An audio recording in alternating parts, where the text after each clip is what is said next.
Today we're starting a new pizza series. We're going to make New York pizza. This is the pizza that you would find anywhere in the New York City metro. And in order to get the best results doing this, you really need to use a steel plate. Preparing this is not difficult, but if it's too difficult for you, I'm going to show you a place where you can buy it from as well. So this is a 16 by 16 1/4-inch steel plate that I purchased from Amazon. This is raw steel. We want to remove the mill scale, but before we do that, we want to get rid of this little burr that it has. I'm just using 150 grit sandpaper and taking swipes, just a few of them, across all of the corners.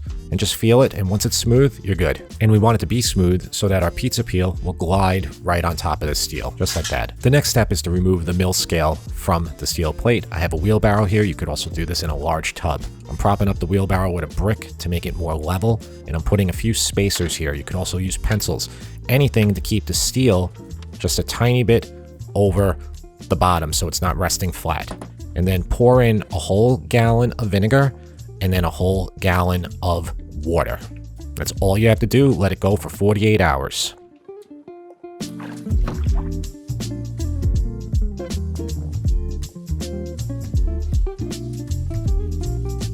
Wipe it off as best you can, get it in the oven, and don't take it out for probably about 20-30 minutes until it's very dry. When it comes out, we're gonna put on oil, this flax oil right here. This is food grade flax oil. This is from Whole Foods. You just need a tiny bit of this. And rub it all in. Rub it on the sides too. You know, I didn't quite act fast enough. I had a little bit of surface rust, but it's still gonna be fine. This is pretty hot right now. I should have let it cool down a little bit longer. Just a little bit of oil. You just need a drop. Once it's thoroughly coated, you need to remove it all before this goes back in the oven. So take more paper towels and just get it off. If you don't get enough of it off, when you put it in the oven, it's gonna drip and it's gonna form some thicker spots of oil, which you don't want. We want thin layers that we're gonna build up. And what's gonna happen is the reason this is gonna work, it's gonna do a polymerization as it heats up, is we're gonna cook this high for an hour. Flax is a drying oil, so it's gonna literally bond to this piece of metal, and this piece of metal is going to turn a completely different color. You'll be amazed how it's going to look. But dry it all off. Take it all off. Just keep buffing it. If you want a perfect one, I'm going to link to places where you can buy this already done. And then this is going to go in the oven, ideally a cold oven. Heat your oven up to 450, cook it for an hour, and then turn your oven off, but don't open it. Let it cool down. It's probably gonna take another 2 hours. So it's gonna be about a 3-hour cook. An hour of cooking, 2 hours in the oven. You're gonna remove it, and then we're gonna do another batch. You wanna get at least 3 batches of this.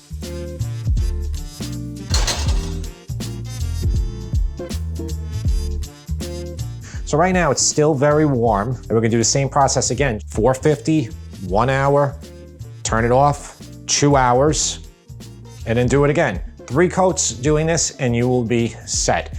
All right, so we seasoned our steel, and now we're ready to make some pizza. So this is the new one right here, and it's like very maroon, very dark brown, and it's gonna turn into this one after a few cooks in the oven. The first thing we wanna do before we start making the pizza is get our dough balls ready. So this is cold water here. This is not warm water. We're using instant yeast. So we don't need warm water. It's far easier just to use instant yeast. I recommend you do. So zero out your scale by hitting 0 or T-A-R-E, tare. This is the same size weight, so I have 405 grams of bread flour. I'm using King Arthur bread flour, and the reason I'm using bread flour, King Arthur, instead of using All Trumps, which is what the majority of New York pizzerias use, is because I feel that everybody who's watching this video, no matter where you live in the country, you're gonna have access to King Arthur bread flour.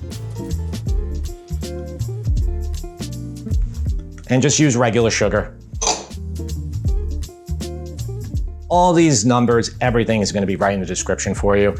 So we're gonna add our dry ingredients into the water right here. Now you can do this, absolutely do this in a mixer, KitchenAid if you have one. But I wanna show you how to do it by hand, because this is, again, what everybody can do. We can all do this. And then just mix this together. It's gonna form a very, very dry, shaggy dough to start. Try to just get it together as best you can.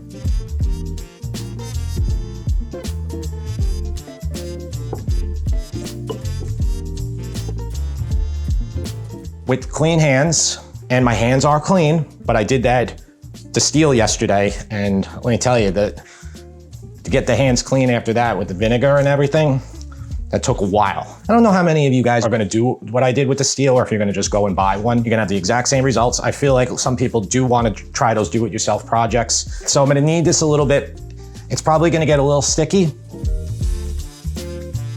And as it starts sticking to your hands a little bit, keep it in a ball, take a clean bowl, and right on top. So what that's gonna do is it's not gonna allow it to skim over or anything, not letting any air get in there. And we're gonna return back to kneading it probably in about 20 to 30 minutes. Let's do the tomatoes and the cheese right now so they're all prepped.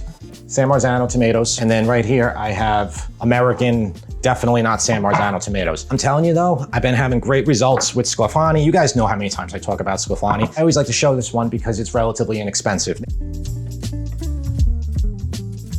So you can see these are really, really thick, really good consistency. If you're from New York, you know Polio. Polio basically was like the first mozzarella cheese in America. A lot of pizzerias use it. I'd say probably half the pizzerias in the New York area use it. A lot of pizzerias use Grande now, Grande, but you're not gonna be able to get that at a store. So that one you'd have to get at Restaurant Depot or a distributor like that. This whole milk is extremely wet. Their part skim is a lot drier. From my experience, from my oven, the temperature it gets from doing it on the steel here, I definitely feel using part skim is probably the better way to go. And I recommend that you do about 75 part skim. I mean, you could go down to 50 and then do the rest with the whole. And just store the rest. We're making one pie here. This will be more than enough. It's gonna probably be too much. You'll see a lot of places will use this too. They'll use a little sprinkle. I typically reserve it for the grandma and for the Sicilian pies that I make. But if you want a little bit of oregano flavor, just mix a little bit into your sauce. And you can use regular oregano or this if you have, or if you could find it. But I'm just salt, tomatoes, and cheese. That's it. So it's been about 20 minutes, I'd say, maybe not quite 30. See if we can work with it.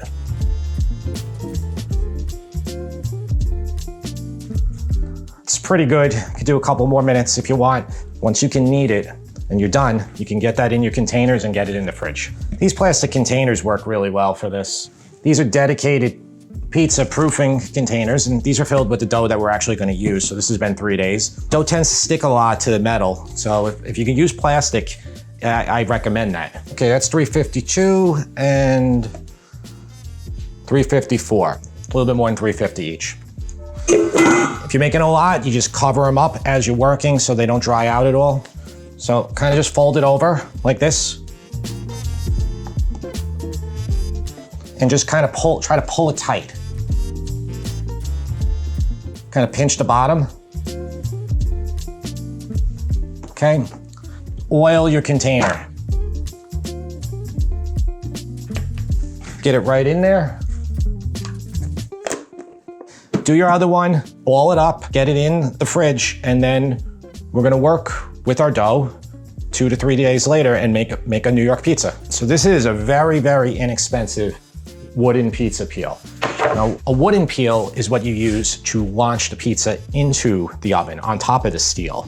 Pizzerias will have much more substantial ones, longer ones. If you have a lot of space, get one of those. It's gonna make it a lot easier. If you have a wall oven that's high, you're gonna have a way bigger advantage than having to because you gotta get down, we're gonna have to get really down to get it in there. This is a metal peel, and this is what we're going to use to move the pizza at the halfway mark, and it's what we're gonna use to take it out. It's very, very thin. Inexpensive too. It's like $9 for this one, and it works well. You won't be able to get your pizza out with a wooden peel. You get it in with the wooden peel, but you gotta get it out with a metal peel. You know, if you're gonna go through this whole process, especially if you went through the process of making the steel and everything, you're probably gonna consider getting this too. Couple more things. And right here, what I have, semolina flour, okay? I don't use the semolina flour really for anything except for this one thing. What I use it for is it goes on this wooden peel. And we'll do it when we set it up. Put a lot of it on here, and not a ton, but enough that when the pizza is on here, the pizza will move and glide really easily. And a lot of pizzerias use this. Little Vincent's that right around here where I live, they're one of the best pizzerias. I think they use that, or maybe they even use cornmeal or something. And then this thing, my cutting board is 71 degrees. We want to use this to test out our metal steel. So we're going to heat that metal steel up for 1 hour before the pizza goes in the oven. So you got to kind of plan all this.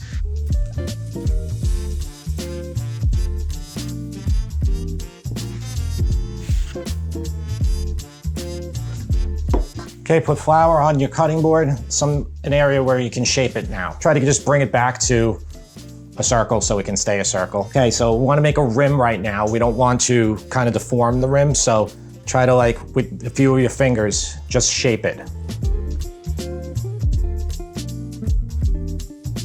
And just try to stay away from the middle of it so it doesn't get too thin in there when we stretch later. Just a little bit, touch that middle, but not much. Okay.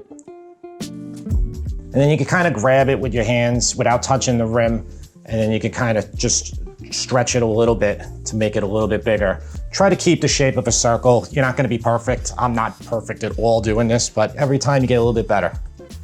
Okay, now we're going to go to the other side just for a sec. And just still don't touch the rim, but just kind of even it up as best you can.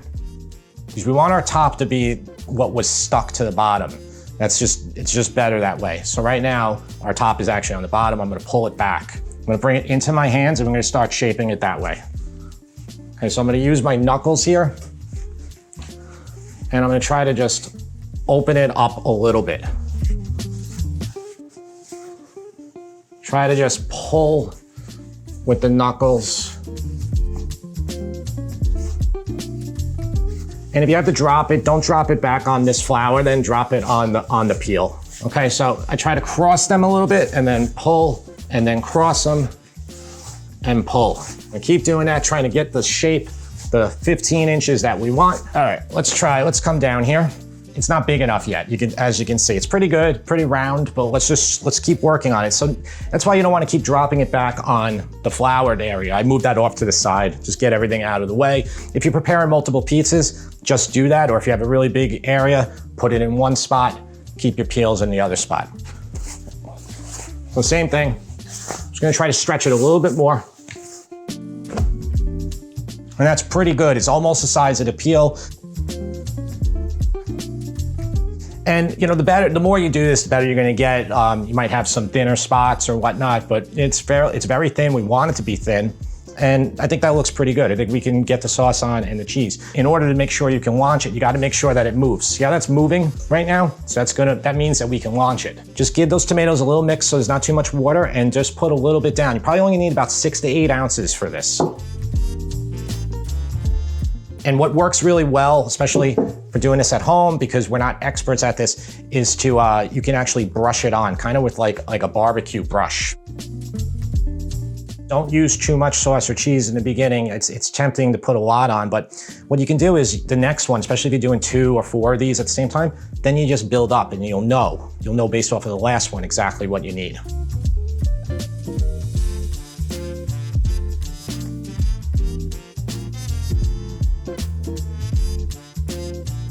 Just go with the less is more approach. You can always up it on the second one. All right, so before you launch it, again, make sure that it moves, and it does. You want it to be able to slide off, and the trick is when you do it, you're gonna kind of put it in, and then you're gonna just tip, and then you're gonna slide back. Hopefully it'll work out. Depending on what temperature you're starting with, you might have to add another minute to yours.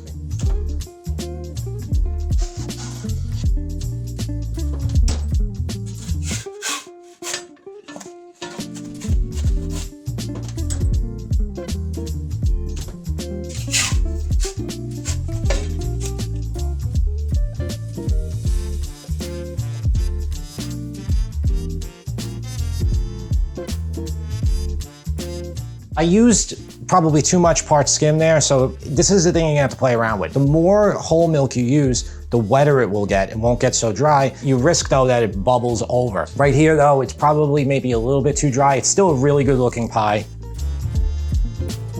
Good. Okay, I have a pizza, what's this called? Pizza pan, and my wife's actually helping me do this one.